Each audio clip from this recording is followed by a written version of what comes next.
క్రీస్తునాథుని యందు ప్రియ సహోదరి సహోదరులారా, ఈరోజు మనము పునీత విన్సెంట్ ఫెర్రర్ వీరిని కొనియాడుతూ ఉన్నాం. వీరు స్పెయిన్ దేశ డొమినికా గురువు, ప్రసిద్ధ స్వార్థ సేవకుడు, ఇటుకలు పెంకులు తయారీదారులు, రాళ్ళు పరచు పనివాండ్రు, ఇనుము పనివాండ్ర పాలక పునీతుడు, మతసాక్షి, క్రీస్తు శకము 1350 నుంచి 1418 వరకు. పునీత విన్సెంట్ ఫెర్రర్ గారు స్పెయిన్ దేశంలోని వల్సేనియా పట్టణంలో క్రీస్తు శకము 1350 జనవరి 23వ తేదీన జన్మించారు. తండ్రి పేరు విలియం ఫెర్రర్ కాగా తల్లి పేరు కాన్స్టానియా మిగేల్. వీరిరువురు గొప్ప వంశం నుండి వచ్చిన వారే. విన్సెంట్ గారు స్వగ్రామంలోనే విద్యను అభ్యసించారు. తమ 14వ ఏట తత్వశాస్త్ర విద్యలో మంచి నిష్ఠాజ్ఞులయ్యారు. మరో 3 ఏండ్లకు అనగా క్రీస్తు శకము 1367లో తానొక గురువు కాదలిచి డొమినికన్ సభలో ప్రవేశించారు. పై చదువులకు బార్సెలోనా పట్టణం పంపబడ్డారు. పిమ్మట తమ 21వ ఏట లెరిడా విద్యాలయంలో తత్వశాస్త్రం బోధింపవెళ్ళారు. అక్కడ 3 సంవత్సరాలు ఉండి తిరిగి తౌతోలియస్ పట్టణంలో పై చదువులు చదివారు. ఆ తర్వాత గురువై వారొక సుప్రసిద్ధ స్వార్థ ప్రచారకుడిగా సేవలు అందించారు. క్రీస్తు శకము 1379లో పునీత విన్సెంట్ గారు కార్డినల్ పీటర్ దే లూనా గారి పీఠంలో న్యాయస్థానంలో ఒక సభ్యుడుగా అయ్యారు. క్రీస్తు శకము 1384లో కెథీడ్రల్ విద్యాలయంలో విన్సెంట్ గారు ప్రొఫెసర్గా పనిచేశారు. క్రీస్తు శకము 1391లో విన్సెంట్ గారిని ఆరగన్ రాజు 1వ జాన్ తమ సలహాదారునిగాను, రాణి గారి ఆధ్యాత్మిక అవసరాలు తీర్చే గురువుగాను నియమించుకున్నారు. అయితే తన ఎంపిక పిమ్మట క్రీస్తు శకము 1394లో 13వ బెనడిక్టు పాపు గారు అవిన్యోన్ నగరానికి రావాల్సిందిగా విన్సెంట్ గారిని ఆదేశించారు. వారిని తమ పీఠంలో ప్రధాన గురువుగా ఏర్పాటు చేసుకున్నారు. ఫాదర్ విన్సెంట్ ఫెర్రర్ గారు కాలినడకన పేద వస్త్రధారి అయి దాదాపు 20 సంవత్సరాలు స్వార్థ ప్రచారం మమ్మరంగా జరిపారు. France, Italy, Spain, Germany, England, Scotland, Ireland దేశాలలో విస్తారంగా ప్రబోధించారు. వారి సందేశాలు వినటానికి ప్రజలు గుంపులు గుంపులుగా తరలి వచ్చేవారు. ఏ గుడి పట్టేది కాదు.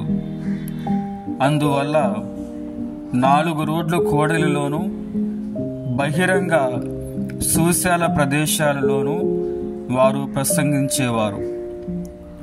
విన్సెంట్ గారికి పలు భాషా వరం ఉంది.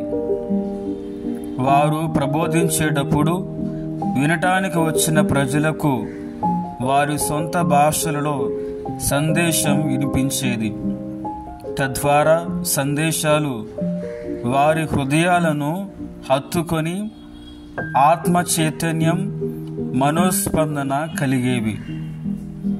ఫాదర్ ఫెర్రర్ గారు క్రీస్తు శ్రమల గూర్చి బోధిస్తున్నటువంటి సమయంలో ప్రజలు కన్నీటితో రోధించేవారు. వారి ప్రసంగం అంత శక్తివంతంగా ఉండేది. అనేకసార్లు విన్సెంట్ గారు ప్రజల్ని ఓదారుస్తూ ఉండేవారు. అన్నిటికీ మూలమైన క్రీస్తే తమ దిక్కు అని కోరుతూ ఉండేవారు. వేలాదిగా అన్యులు మనస్సు మార్చుకొని జ్ఞానస్నానం పొందేవారు. పాపాత్ములు, కఠినాత్ములు తమ చెడు అలవాట్లు మానుకొని స్వాదు స్వభావులుగా మారారు. ఒక్క స్పెయిన్ దేశంలోనే 25,000 మంది యూదులు, 8,000 మంది మారు ప్రజలు క్రీస్తు దేవుని రక్షకుడని నమ్మి శ్రీసభలో ప్రవేశించారు. లెక్కలేని మంది విగ్రహారాధికులు, నాస్తికులు, అగమ్యులు ఫాదర్ విన్సెంట్ గారి మహత్తర సందేశం వల్ల శ్రీసభకు దగ్గరయ్యారు. ఆశ్చర్యకరమైన ఎన్నో అద్భుతాలు, స్వస్థతలు ప్రజలకు కలిగాయి. వారు తమ స్వార్థ ప్రచారం కోసం ఒక పట్టణము నుండి మరొక పట్టణమునకు తరలిపోతున్నప్పుడు వారితో పాటు గొప్ప ప్రజదండు కదిలి వెళ్తూ ఉండేది. 10,000 మందికి తక్కువ కాకుండా స్త్రీలు, పురుషులు, ఇంకా ఎందరో గురువులు గొప్ప విశ్వాస తేజంతో వారిని అనుసరిస్తూ ఉండేవారు. క్రీస్తు ప్రభువే విన్సెంట్ గారిని ఆవహించి నడిపిస్తూ ఉన్నారు, మాట్లాడిస్తూ ఉన్నారు అని విశ్వాసులు నమ్మేవారు. పునీత విన్సెంట్ పెరెర్ గారు భవిష్యత్ చెప్పగలిగే దేవుని వరము పొంది ఉన్నారు. పునీత విన్సెంట్ గారు చెప్పిన గొప్ప సందేశంలో ఒకటేమిటంటే, ఎందరో దైవభక్తులు పేదరికాన్ని మహిమపరుస్తూ ఉన్నారు, కానీ ఆ పేదరికాన్ని అంటిపెట్టుకొని ఉన్న ఆవేదల్ని, కష్టాల్ని మర్చిపోతున్నారు. అటివారు పేరుకు మాత్రమే మహిమపరుస్తూ ఉన్నారు, కానీ వాస్తవాల నుండి తప్పించుకుంటూ ఉన్నారు అని వారు కటిక పేదరికాన్ని, సంబంధిత బాధల్ని స్వీకరించారు. గొప్ప విరుత్వ జీవితంతో నేలపై కొద్ది గంటలు మాత్రమే నిద్రపోయేవారు. అర్ధరాత్రి దాటిన 2 గంటలకే లేచి తమ దివ్య చర్యకు ఉపక్రమించేవారు.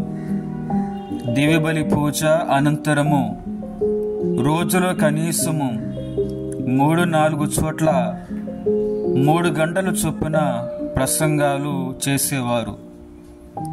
సాయంత్రం కాగానే మరుసటి రోజుకు సందేశాలను తయారు చేసుకోవడం చేసేవారు. కటిక ఉపవాసాలు, ప్రార్థనలు వారికి సర్వసాధారణం.